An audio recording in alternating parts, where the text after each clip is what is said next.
Welcome everyone. In this video we are going to discuss about reflection and transmission coefficients at the interface between two non-conducting media.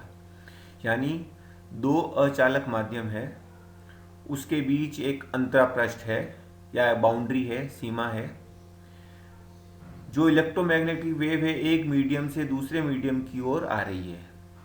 तो interface पर अंतरापृष्ठ पर उसका कुछ भाग reflect होगा और कुछ रिफ्रैक्ट होगा। तो कितना रिफ्लेक्ट हुआ और कितना रिफ्रैक्ट हुआ उसको हम कोफिशिएंट के रूप में जानने का प्रयास करेंगे, गुणांक के रूप में जानने का प्रयास करेंगे। अब रिफ्लेक्शन कोफिशिएंट क्या होता है पहले वो जानते हैं। रिफ्लेक्शन कोफिशिएंट यानी परावर्तन गुणांक at the interface between two non conducting media is defined as the ratio of the magnitude of reflected energy flux per unit area per second to the magnitude of incident energy flux per unit area per second at the interface।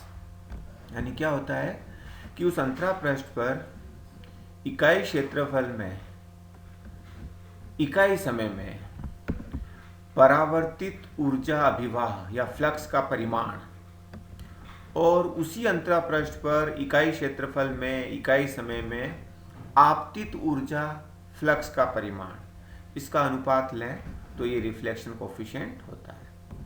इसी तरह transmission coefficient पारगमन गुणांक at the interface between two non conducting media is defined as the ratio of the magnitude of transmitted energy flux per unit area per second to the magnitude of incident energy flux per unit area per second at the interface। यानी जो interface हम ले रहे हैं वहाँ पर इकाई क्षेत्रफल में इकाई समय में पारगमित ऊर्जा फ्लक्स का परिमाण और उसी अंतरापृष्ठ पर इकाई क्षेत्रफल में इकाई समय में आपतित ऊर्जा फ्लक्स का परिमाण का जो अनुपात होगा वो पारगमन गुणांक होगा। अब हम दोनों गुणांक का मान ज्ञात करेंगे, कोफिशिएंट का मान ज्ञात करेंगे। उसके लिए इंसाइडेंट एनर्जी फ्लक्स क्या होगा पर unit area per second, reflected energy flux क्या होगा पर यूनिट एरिया पर सेकंड और ट्रांसमिटेड एनर्जी फ्लक्स क्या होगा पर यूनिट एरिया पर सेकंड। पहले वो ज्ञात करेंगे फिर हम उनका रेशियो ज्ञात करेंगे।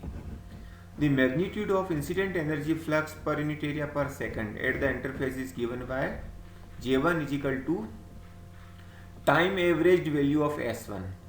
S1 जो है पॉइंटिंग वेक्टर है, कौन सा, इंसाइडेंट वेव के लिए, आपतित तरंग के लिए पॉइंटिंग सदिश है। यानी पॉइंटिंग वेक्टर क्या होता है पहले हम डिस्कस कर चुके हैं। जो इलेक्ट्रोमैग्नेटिक वेव होती है उसके साथ एनर्जी भी गतिमान होती है। तो इकाई क्षेत्रफल से इकाई समय में गुजरने वाली ऊर्जा, energy crossing unit area per unit time, वो होता है पॉइंटिंग वेक्टर। तो उसका हम नॉर्मल डायरेक्शन में अभिलंबित दिशा में घटक लेंगे क्योंकि वो नॉर्मल के साथ थीटाई एंगल बनाती है वेव। तो नॉर्मल की ओर जो कंपोनेंट होगा वो कोस थीटाई के रूप में होगा और इसका मान पहले एवरेज वैल्यू ज्ञात कर चुके हैं, वो होता है 1/2 अंडर एप्सिलॉन 1/μ0 E01 स्क्वायर और कोस थीटाई वैसा μ1 जो फर्स्ट मीडियम है उसके लिए μ1 होना चाहिए। लेकिन हम ये मान के चल रहे हैं कि दोनों ही मीडियम नॉन मैग्नेटिक है, अचुंबकीय है, तो वो μ1 का मान μ0 के बराबर होगा। The magnitude of reflected energy flux per unit area per second at the interface. तो रिफ्लेक्टेड के लिए हमने डैश से लिया था, एंगल थीटा आर डैश था, लेकिन लॉ ऑफ रिफ्लेक्शन परावर्तन के नियम से theta r dash is equal to theta i होता है, इसलिए थीटा आर डैश की जगह थीटा आई रख दिया और एम्पलीट्यूड जो है वो E01 डैश ले लिया। Now the magnitude of refracted और transmitted energy flux per unit area per second at the interface. अब अंतरापृष्ठ पर जो पारगमित वेव है उसके लिए ऊर्जा फ्लक्स कितना हो जाएगा, तो उसके लिए हम 2 से ले रहे हैं, J2 is equal to S2 cos theta r, क्योंकि जो एंगल ऑफ रिफ्रैक्शन है अपवर्तन कोण वो थीटा आर है और एम्पलीट्यूड या E02 है, सेकेंड मीडियम के लिए एप्सिलॉन 2 है और सेकंड मीडियम के लिए म्यू नॉट है क्योंकि वो भी नॉन मैग्नेटिक है। Where S1, S1 dash and S2 are time averaged pointing vectors for the incident wave, reflected wave and transmitted wave at the interface respectively। यानी अंतरा पृष्ठ पर जो आपतित तरंगे, परावर्तित तरंगे और पारगमित तरंगे, उनके समय औसत पॉइंटिंग सदिश है ये S1, S1 डैश और S2। रिफ्लेक्शन कोफिशिएंट क्या होगा? परावर्तन गुणांक J1 डैश अपॉन J1, परिभाषा से हमने जो डेफिनेशन बताई है उसके अकॉर्डिंग J1 डैश का मान रख दिया, J1 का मान रख दिया, तो जो कैंसिल हो गए उनको कैंसिल कर दिया, तो E01 dash square upon E01 square, square बाहर ले लिया। एंड ट्रांसमिशन कोफिशिएंट पारगमन गुणांक जो हो जाएगा J2 अपॉन J1, मान रख दिए। अब जो कैंसिल हो रहा है 1/2 1/2 म्यू नॉट कैंसिल होगा, बाकी एज इट इज आ जाएगा। अब under root epsilon 2 upon epsilon 1 को हम पहले ज्ञात कर चुके हैं, ये होता है N2 अपॉन N1। N2 यानी सेकेंड मीडियम का रिफ्रैक्टिव इंडेक्स और N1 जो है फर्स्ट मीडियम का refractive index. From Fresnel's equations, Fresnel की समीकरणों से पिछले वीडियोस में हम ये ज्ञात कर चुके हैं। फ्रेनेल की समीकरण ई वेक्टर जब पैरेलल होता है तब ये दोनों इक्वेशंस होगी, और ई वेक्टर जब प्लेन ऑफ इंसिडेंस के परपेंडिकुलर होता है यानी आपतन तल के लंबवत होता है तब फ्रेजनेल इक्वेशंस ये होगी। तो ये चारों इक्वेशन होती है। When E vector is parallel to the plane of incidence the coefficients are given by, यानी ई सदिश जो है आपतन तल के समांतर है तब ये दोनों इक्वेशन होती है।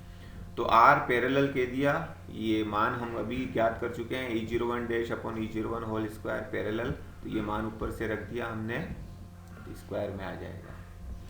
इसी तरह ट्रांसमिशन कोफिशिएंट का ये मान हम ज्ञात कर चुके हैं। अब E02 upon E01 square parallel के लिए ये हमने यहाँ से मान रख दिया। अब स्नेल्स लॉ, स्नेल के नियम से N2 upon N1 is equal to sine theta i upon sine theta r होता है, तो N2 अपॉन N1 का मान यहाँ से रख दिया। अब इसको सिंप्लीफाई किया तो T पैरेलल इजिकल टू ये आ जाएगा।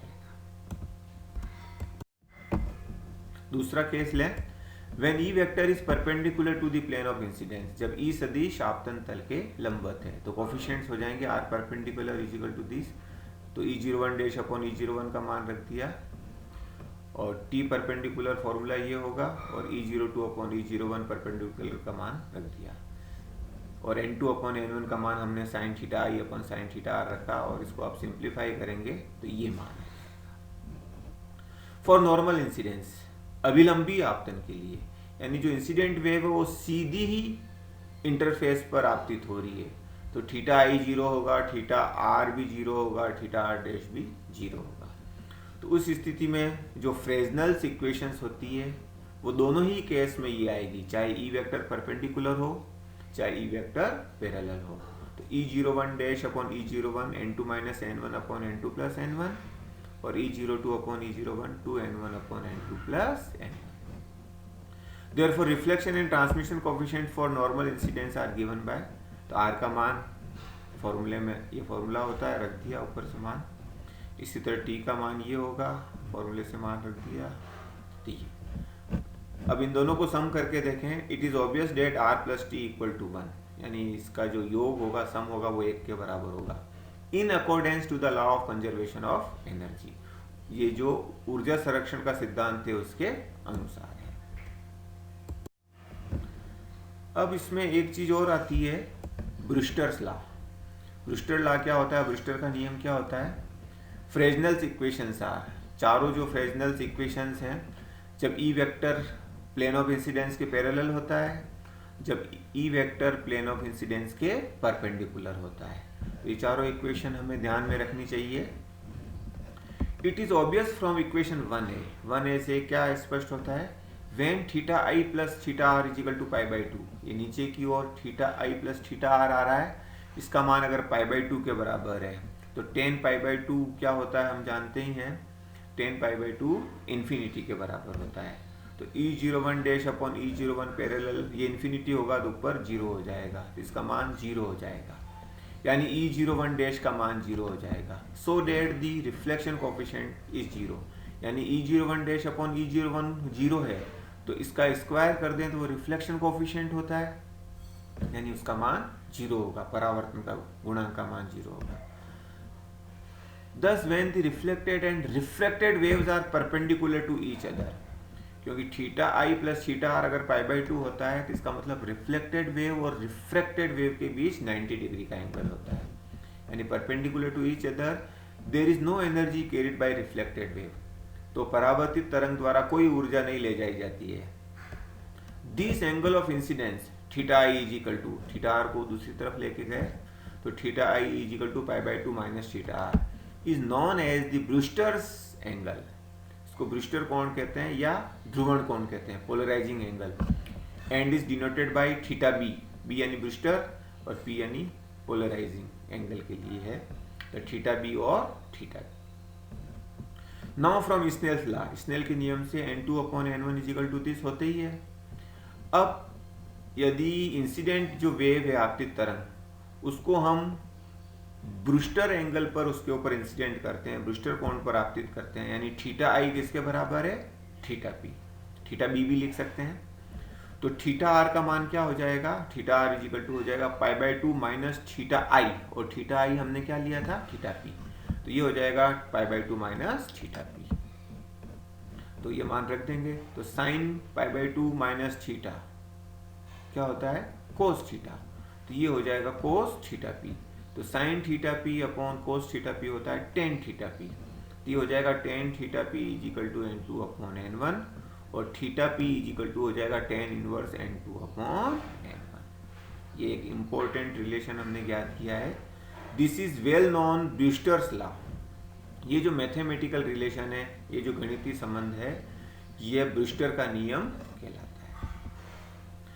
Thus if a plane wave of mixed polarization, mixed polarization का मतलब हुआ कि उस वेव में जो ई वेक्टर है वो आपतन तल के लंबवत भी है, perpendicular to the plane of incidence भी है, and also parallel to the plane of incidence, तथा आपतन तल के समांतर ही है। ई वेक्टर दोनों ही शामिल है उसमें, जिसको हम अनपोलराइज्ड वेव भी कह सकते हैं। Is incident on a plane surface at the Brewster angle, यानी कोई भी समतल पृष्ठ है उस पर ब्रूस्टर कोण पर हम उसको आपतित करते हैं, उस वेव को, प्लेन वेव को, जिसमें दोनों ई वेक्टर शामिल है। Then only portion of wave with electric vector perpendicular to the plane of incidence will be reflected. अभी हमने देखा था कि जो पैरेलल वाला पोर्शन है वो रिफ्लेक्ट नहीं होता है, तो इसका मतलब कौन सा पोर्शन रिफ्लेक्ट होगा, जो परपेंडिकुलर है, ई वेक्टर जो परपेंडिकुलर है प्लेन ऑफ इंसिडेंस के, आपतन तल के, वो रिफ्लेक्ट होगा। तो इसका मतलब पैरेलल वाला नहीं जाएगा, रिफ्लेक्ट नहीं होगा, नहीं जाएगा मतलब रिफ्लेक्ट नहीं होगा। Thus the reflected wave is completely plane polarized, यानी हम अनपोलराइज्ड वेव को उस पर इंसिडेंट कर रहे हैं, और जो हमें वेव प्राप्त हो रही रिफ्लेक्टेड वेव, उसमें ई वेक्टर केवल परपेंडिकुलर वाला प्राप्त हो रहा है, यानी वो प्लेन पोलराइज्ड होगी, वो ध्रुवित प्रकाश होगा, पोलराइज्ड वेव होगी with polarization vector perpendicular to the plane of incidence, जिसमें ध्रुवण सदिश जो होगा वो आपतन तल के लंबवत होगा। Hence the Brewster's angle is also known as polarising angle, इसलिए ब्रूस्टर एंगल को हम क्या कहते हैं, ध्रुवण कोण भी कहते हैं, क्योंकि वो उस प्रकाश जो वेव उस पर आपतित हो रही है, जो अनपोलराइज्ड है, अध्रुवित है, उसको क्या कर देता है, पोलराइज्ड कर देता है, इसलिए इस एंगल को ध्रुवण कोण भी कहते हैं। Thank you.